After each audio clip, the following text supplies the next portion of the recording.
복된 안식일 첫 시간에 하나님의 성전에 오신 모든 분들을 진심으로 환영합니다.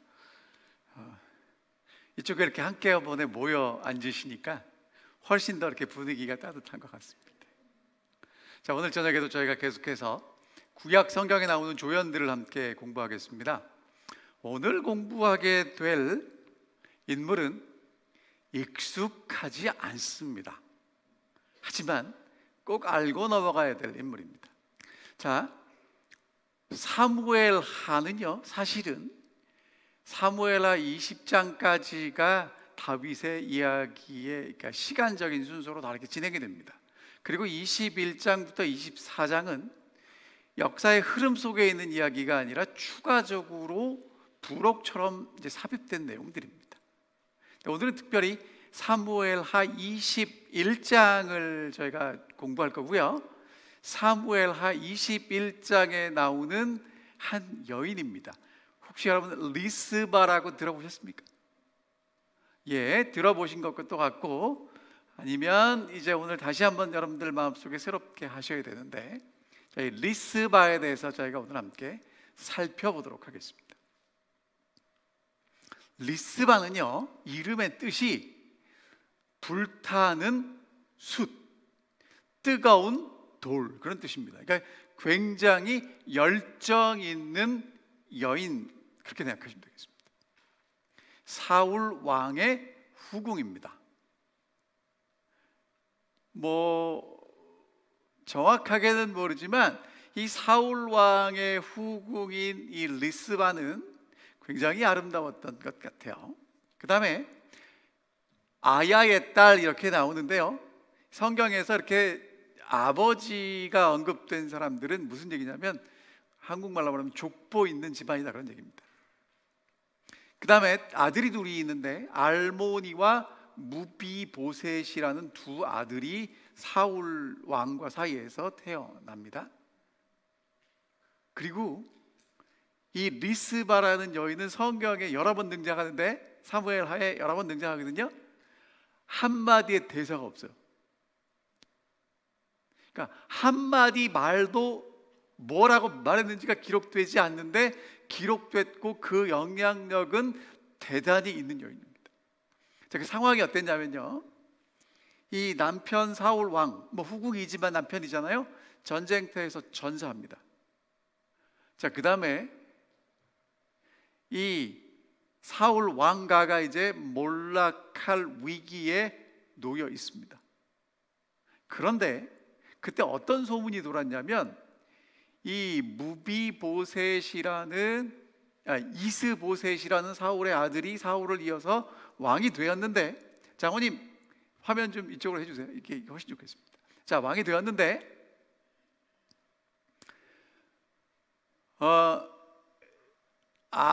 아브넬이라는 사울 왕의 군대 장관이 사실은 실세였어요. 근데 이 아브넬이라는 사울 왕의 군대 장관이 사울 왕의 후궁과 이런저런 연애설이 났는데 그 여인이 리스바일 것이다, 그렇게 우리가 생각을 합니다. 자, 그리고 이제 오늘 저희가 마지막에 살펴볼 내용인데, 가문의 죄 때문에 두 아들이 죽습니다. 그러니까 여러분, 이 리스바라는 여인은 지금 처한 상황이 어땠냐면, 남편은 전쟁터에서 죽고 내가 시집온 이 가문은 몰락해가는 상황이고, 그리고 이 군대 장관 아브넬과의 안 좋은 연애설이 떠돌고, 그 다음에 두 아들은 죽었습니다. 상황이 어떻습니까? 이렇게 요약할 수 있겠죠. 침통하고 답답하고 암담합니다.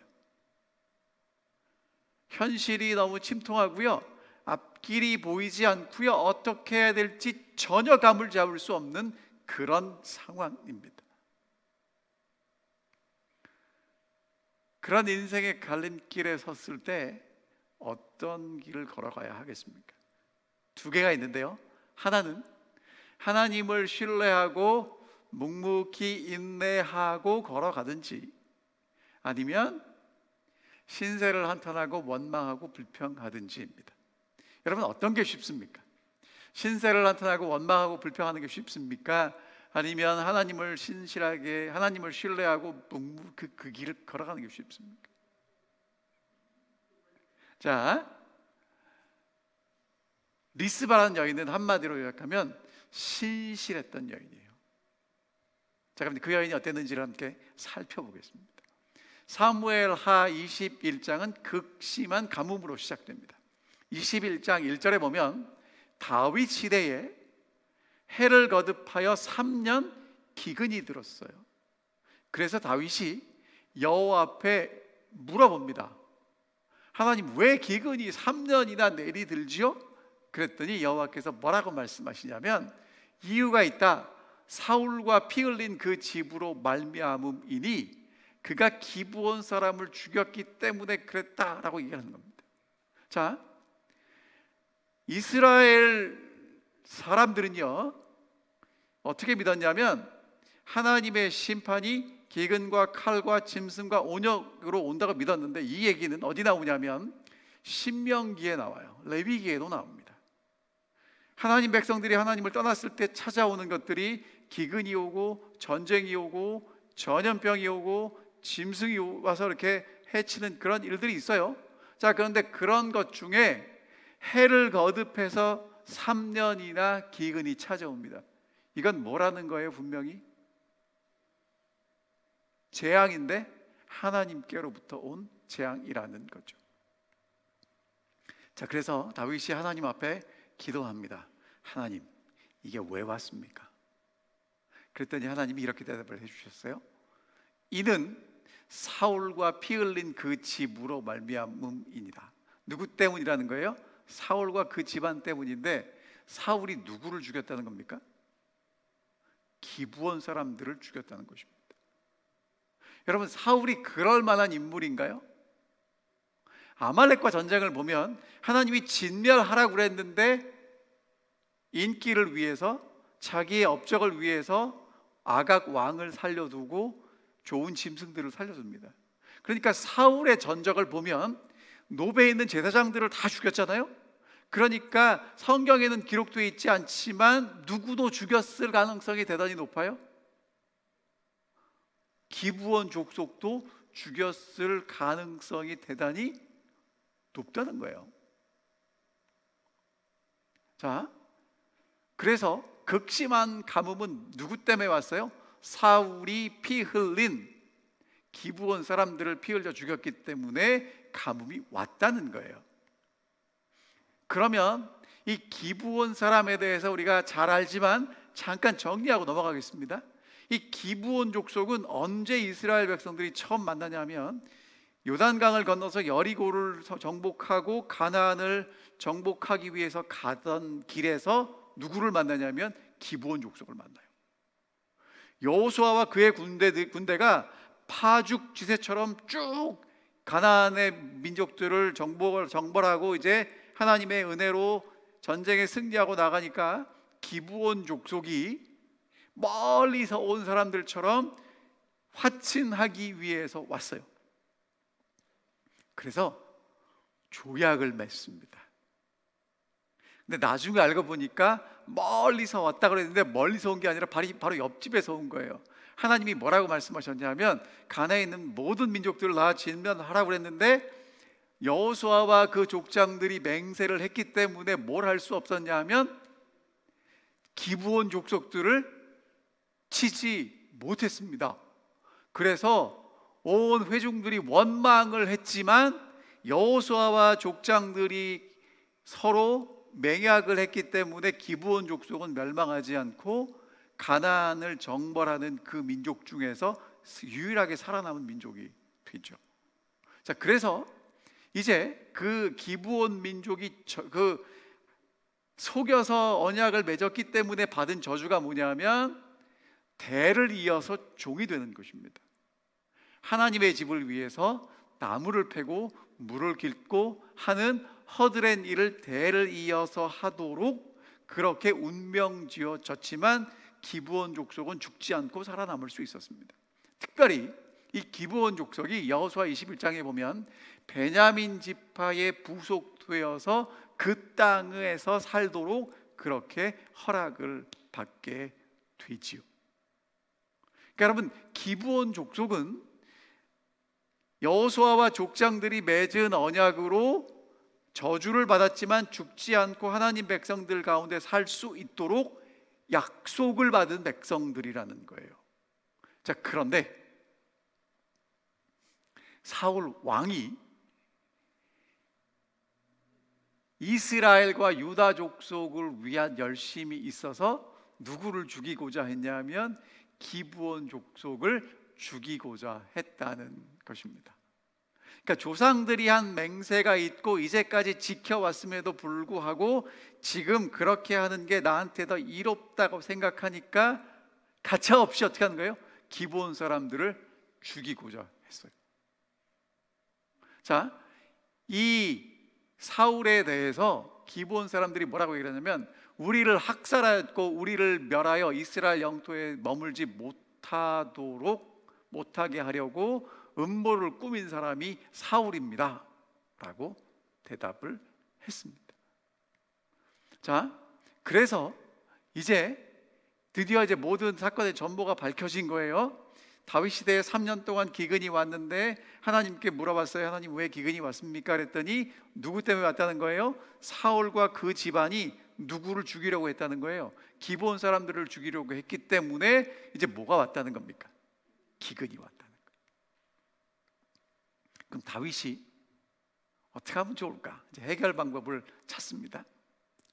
다윗이 그들에게 묻되 내가 너희를 위하여 어떻게 하면 좋겠냐? 내가 어떻게 속죄하면 너희가 여호와의 기업을 위하여 복을 빌겠느냐? 다윗이 물어봐요. 어떻게 해줄까? 여러분, 어떻게 주면 좋겠습니까? 여러분, 이럴 때는요, 뭐니 해도 배상을 충분하게 해주면 좀 마음이 위안이 되고 해결될 수 있지 않겠습니까? 그랬더니 이 기브온 족속들이 이렇게 얘기를 합니다. 기브온 사람이 그에게 대답하되 사울과 그의 집과 우리 사이의 문제는 은금에 있지 않습니다. 이건 돈으로 해결될 문제가 아닙니다. 이스라엘 가운데서 사람을 죽이는 문제도 우리에게 있지 아니하나이다. 이건 돈으로 해결 문제도 아니고 우리가 사람을 마음대로 죽일 수 있는 문제도 아니고, 그러니 이거는 누가 해결해 주셔야 됩니다? 왕이 해결해 주셔야 됩니다. 그랬더니 왕이 뭐라고 그래요? 다윗 왕이 너희가 말하는 대로 내가 다 해줄게. 다 해주겠다는 거예요. 자, 여러분, 이게 성경에는 뭐라고 나와 있냐면 사람을 죽이는 게 성경에는 두 가지로 나와 있어요. 첫 번째는 뭐냐면 실수로 죽이는 겁니다. 예를 들어서 도끼로 나무를 쪼개는데 도끼날이 빠졌어요.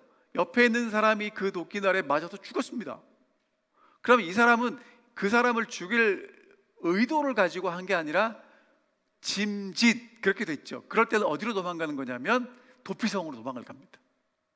그런데 그게 아니고 고의로, 의도적으로 사람을 죽인 사람은요, 어떻게 하라고 나와 있냐면 민수기 35장에 보면 고의로 살인죄를 범한 자의 생명은 속전을 받지 말고 반드시 죽일 것입니다.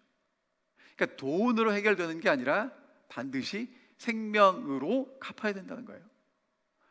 35장 33절에는 너희가 거주하는 땅을 더럽히지 말라. 피는 땅을 더럽히나니 피 흘림을 받은 땅은 그 피를 흘리게 한 자의 피가 아니면 속함을 받을 수 없다라고 이야기를 했습니다. 그래서 기브온 족속이 뭘 요구하는 거예요? 자, 기브온 족속이 요구하는 게 뭐냐면 이제 사무엘하 21장 5절 6절에 그들이 왕께 하라되 우리를 학살하였고 우리를 멸하여 이스라엘 영토에서 내 머물지 못하게 하려고 모해한 사람의 자손 7사람을 우리에게 주십시오. 그러면 여호와께서 택하신 사울의 고을 기브아에서 우리가 그들을 여호와 앞에서 목매어 달겠나이다. 여러분,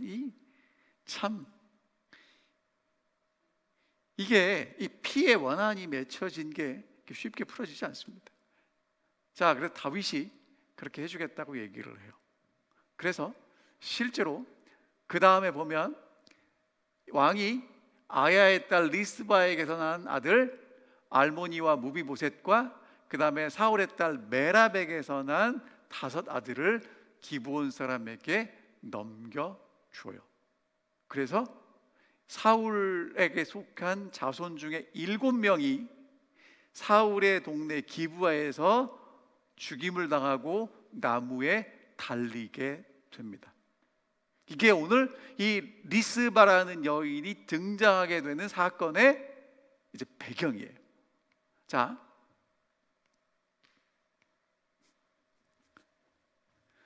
그래서 이제 다윗 시대에 기근이 있었고 그 기근이 무엇인지 알아봤고 기브온 사람을 죽였기 때문입니다 라고 얘기해서 기브온 사람이 여차여차해서 사울에게 속한 7명의 남자를 이제 죽이고 나무에 다는 것으로 이제 마무리가 돼요. 자, 근데 여러분 있죠? 제가 좀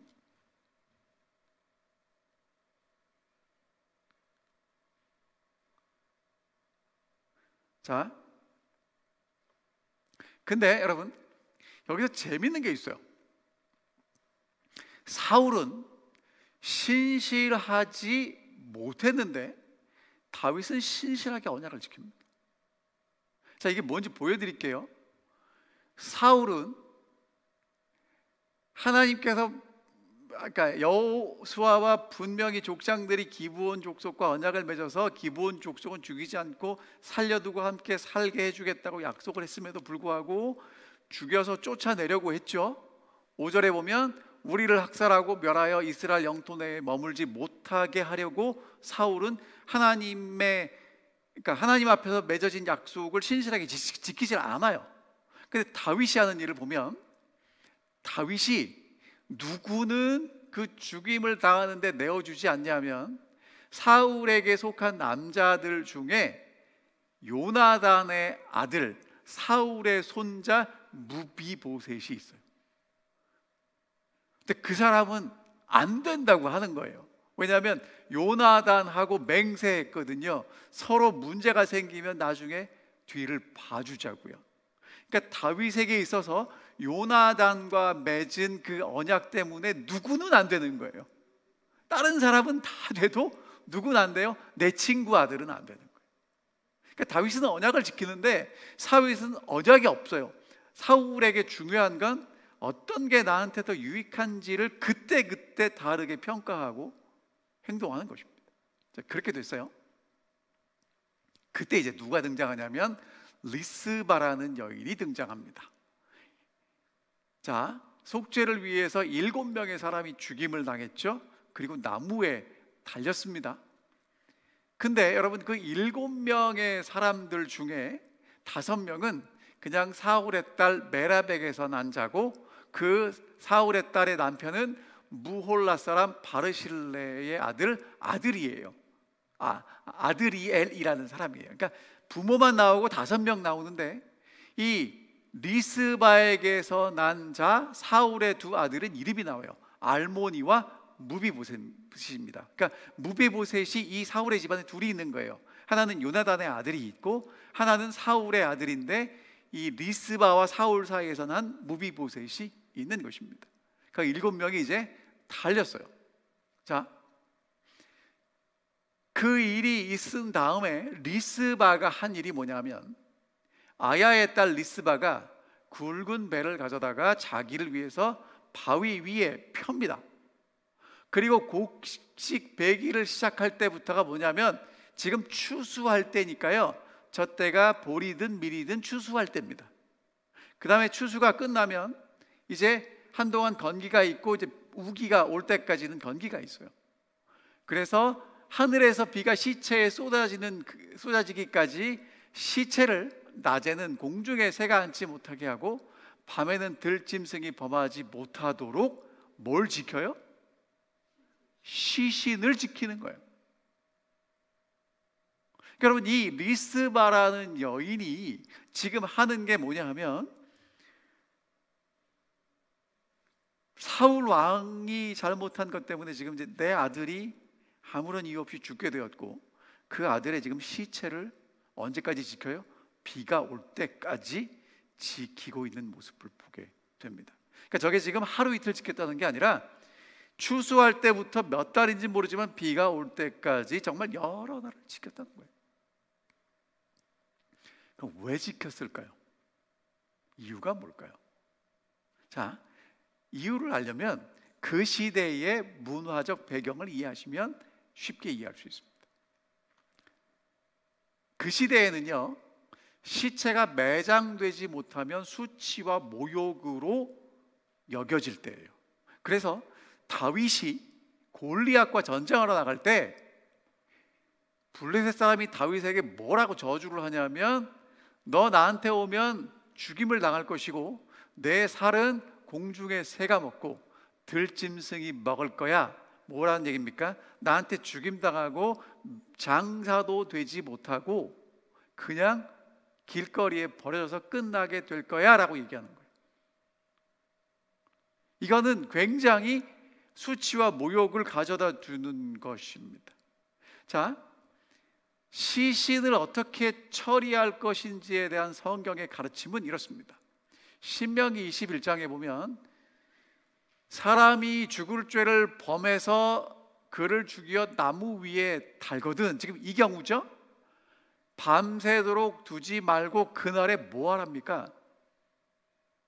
나무에 달았다가도 그날 뭐 하라는 거예요? 장사 지내주라는 거예요. 이게 성경의 가르침이에요. 그런데 지금 이 여인은 그 시체를 지키고 있다는 것입니다. 왜 지킬까요? 다윗이 뭐까지는 했어요? 기브온 사람들에게 7명의 사울의 자손들을 내어주고 죽이는 것까지는 했는데 아직 뭘 하지 않았어요? 장사를 지내지 않았어요.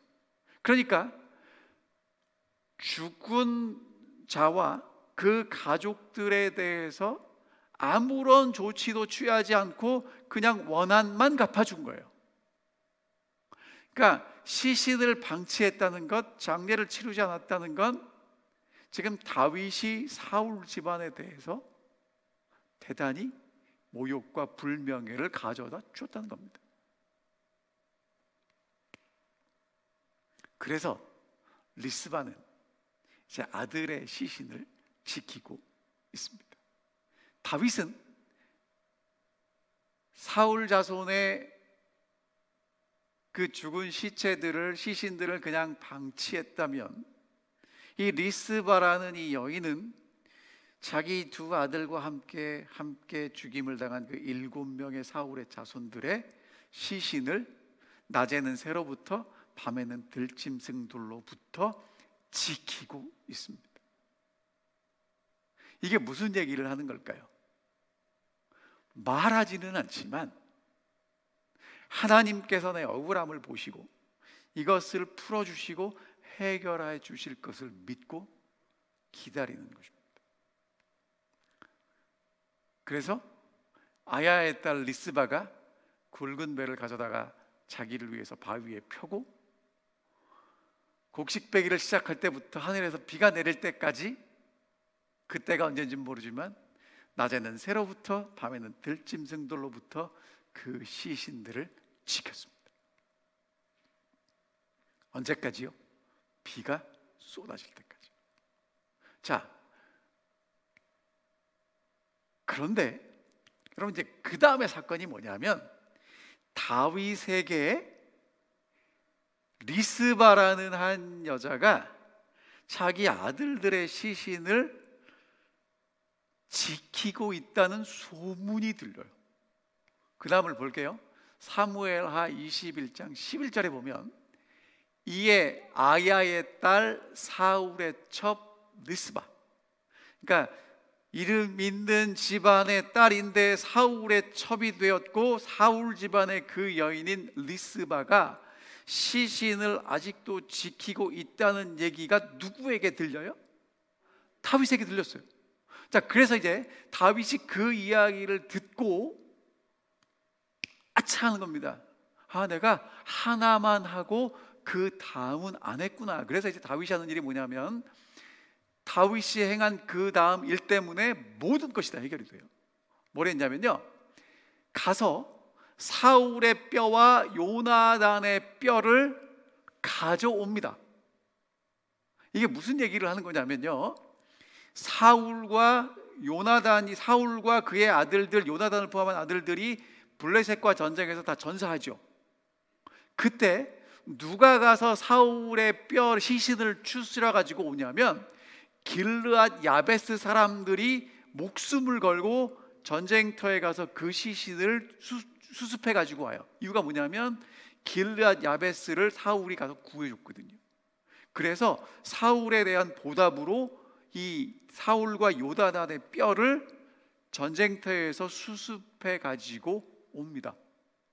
하지만 아직 사울의 아버지 기스라는 사람의 묘에는 장사되지 못했어요. 다윗이 그 얘기를 듣고 가서 사울 왕의 뼈, 요나단의 뼈를 가지고 와요. 그 다음에 사람들을 시켜서 달렸던 그 7명의 시신의 뼈도 다 추스려 갖고 옵니다. 그 다음에 그걸 어디로 가져가냐면 조상의 묘에 잘 장사 지내줘요. 보세요. 다윗이 가서 사울의 뼈와 요나단의 뼈를 길르앗 야베스 사람들에게서 가져오고요. 그 다음에 사람을 시켜서 달려 죽은 자의 뼈를 거두어다가 아버지 기스의 묘에 다 장사하는데 누구의 명대로 합니까? 다윗이 그 모든 것들을 시켰어요. 그러니까 이제 사울의 집안에 있는 사람들이 장사도 제대로 지내지 못했던 그 사람들의 뼈를 다 추스려다가 지금 다윗이 그 조상의 묘에 사울과 요나단의 뼈, 그리고 이번에 죽은 7명의 사람의 뼈를 다 가져다가 이제 아주 정성스럽게 장사를 지내줍니다. 장례를 치러줘요. 그러니까 그 집안과 죽은 사람에 대해서 예의를 갖춰서 다윗이 할 수 있는 모든 것들을 다 해줬습니다. 여러분, 이제 뭐가 생겼습니까? 다윗의 집안과 사울의 집안 간에 뭐가 사라져요? 이제 이 분쟁과 투쟁이 사라지게 돼, 끝마쳐지게 되죠. 그리고 그 두 집안 사이에 뭐가 생깁니까? 샬롬, 평화가 생기게 됩니다. 그 다음에 하나님이 구한 것을 주셔요. 뭘 주십니까? 피를 주십니다. 그럼 여러분, 지금 이 리스바라는 한 여인의 이야기를 통해서 우리에게 하고 싶은 얘기가 뭐냐면 비가 내리는 것보다 더 중요한 게 있다는 거예요. 그게 뭐냐면 사울과 그 아들 요나단의 뼈와 함께 베냐민 땅 셀라의 그 아버지 기스의 묘에 장사했죠. 그 후에 하나님이 그 땅을 위한 기도를 들어주시고 비를 내려주시는 거예요. 그렇죠? 그러니까 여러분, 이 구약에 나오는 이야기예요. 그리고 한 여인의 이야기지만 이 여인의 하나님을 향한 신실한 믿음을 통해서 두 집안의 투쟁이 끝나고 평화가 찾아오고 기다렸던 비가 내리는 일이 오게 되는데, 그 일은 원한을 갚아주는 것만으로 되지 않는다는 거예요. 뭐가 필요하냐면 사울 그 집안의 7명의 후손을 처형하는 것으로 가뭄이 끝나지 않는다는 것입니다. 여러분, 우리는 자꾸 법대로 하면 된다고 생각해요. 여러분, 이 법대로 하면 된다고 아주 강력하게 믿는 사람이 누구냐면 이 앞에 서 있는 저입니다. 법대로 해야지, 법을 지켜야지. 맨날 그 얘기를 해서 제가 저희 집사람한테 혼나는데, 여러분, 정말 다윗은 법대로 했어요. 맞잖아요. 성경에 나온 대로 이 기브온 족속들이 요구하는 대로 원한을 풀어줬어요. 근데 비가 옵니까 안 옵니까? 안 왔다는 거예요. 뭐가 필요하냐면 사람들 사이에서는 공의도 중요하지만 뭐도 필요해요? 화목하게 하는 과정도 있어야 된다는 거예요. 그러니까 공의와 사랑이 함께 가야 돼요. 여러분, 정말 이 말씀이 여러분과 제 마음속에 좀 새겨졌으면 좋겠습니다. 법대로 해야 되지만 그 법대로 하는 게 사람을 살리는 게 돼야 돼요. 화목하게 되는 그 일을 위해서 법대로 해야 된다는 거예요. 근데 법대로 해서 사람을 죽이는 거요, 사람의 상처를 입히고 파괴하는 법대로는요, 그 법이 무슨 유익이 있습니까? 리스바라는 한 여인이, 여러분 사실은요, 망한 왕가의 첩, 무슨 할 말이 있어요? 누가 그 여인의 이야기를 들어주겠습니까? 아무도 들어주지 않아요. 가서 누구에게 따진들 누가 그 얘기를 들어주겠습니까? 이 여인이 한 일이 뭐냐면요, 하나님 믿고 아들의 시신 지키는 거예요. 언제까지? 다윗 왕의 마음이 하나님이 돌이키셔서 장사를 지내줄 때까지. 절망적인 상황에서 리스바는 신실하게 하나님을 믿고 자기가 할 수 있는 일을 했고요, 그것이 원한도 해결되고 화해를 가져오고 치유의 시작이 되었다는 것입니다. 여러분, 리스바가 무슨 말 했는지 아세요? 성경에는 무슨 말 했는지 기록이 없어서 모르겠습니다. 하지만 무슨 행동을 했는지는 알죠. 그것 때문에 이 사울의 가문의 명예가 회복이 됩니다. 그리고 이스라엘 나라가 화목돼요. 여러분 보세요. 비가 오지 않으면, 3년이나 비가 오지 않으면 사람들의 마음이 어떻게 되겠습니까? 사람들의 마음도 강팍해져요.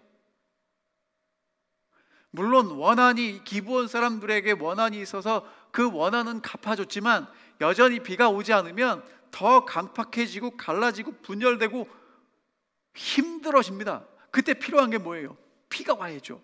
근데 여러분, 비가 오기 전에 뭐가 필요하냐면 화목이 필요하고요, 정말 하나님께서 기도를 들어주시도록 우리가 준비되는 게 필요한데, 그 일을 위해서 리스바라는 한 여인이 묵묵히 비가 올 때까지 그 아들의 시신을 지킨 그것이 나라의 회복을 가져왔다는 것입니다.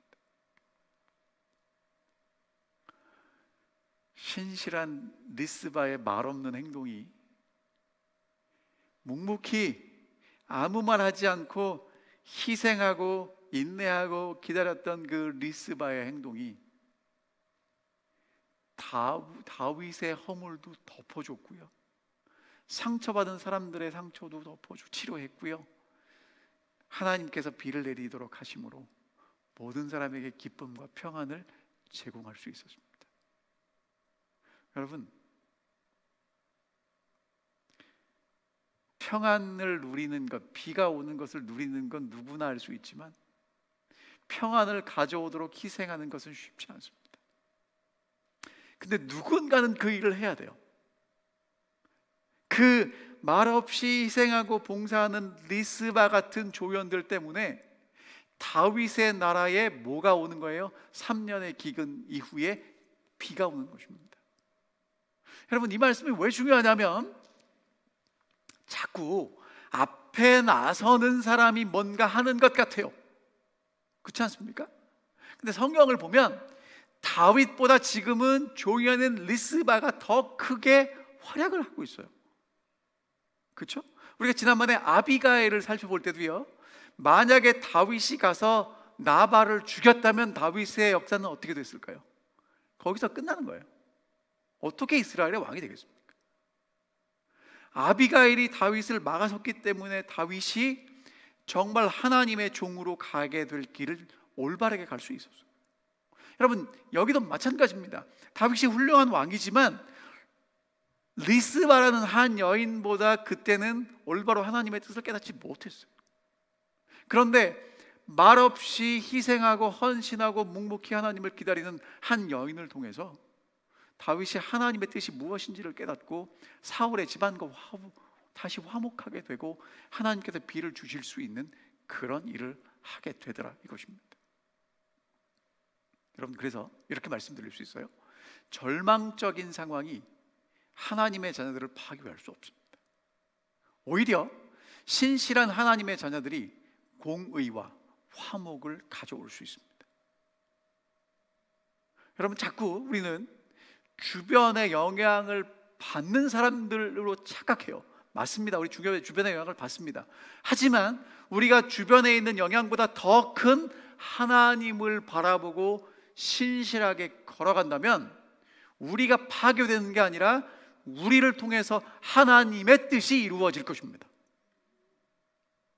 지금 전 세계에서 일어나는 일들 때문에 여러분 불안하시죠? 불안합니다. 우리는 여기 지금 편안하게 살고 있지만 어떻게 될지 몰라요. 여러분, 그때 여러분과 제가 가져야 될 태도가 뭐냐면, 불안하니까 도망가는 것도 아니고 불안하니까 뭔가를 하는 것도 아니고, 이 리스바처럼 하나님을 신실하게 믿고 내가 할 수 있는 그 일을 묵묵히 오늘 믿고 의지하고 살아가는 것입니다.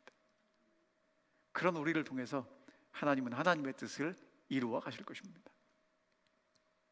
다시 이 말씀을 읽겠습니다. 사울과 그의 아들 요나단의 뼈와 함께 베냐민 땅 셀라에서 그의 아버지 기스의 묘에 장사하되 모두 왕의 명령을 따라 행하니라. 그 후에야 하나님이 그 땅을 위한 기도를 들으시니라.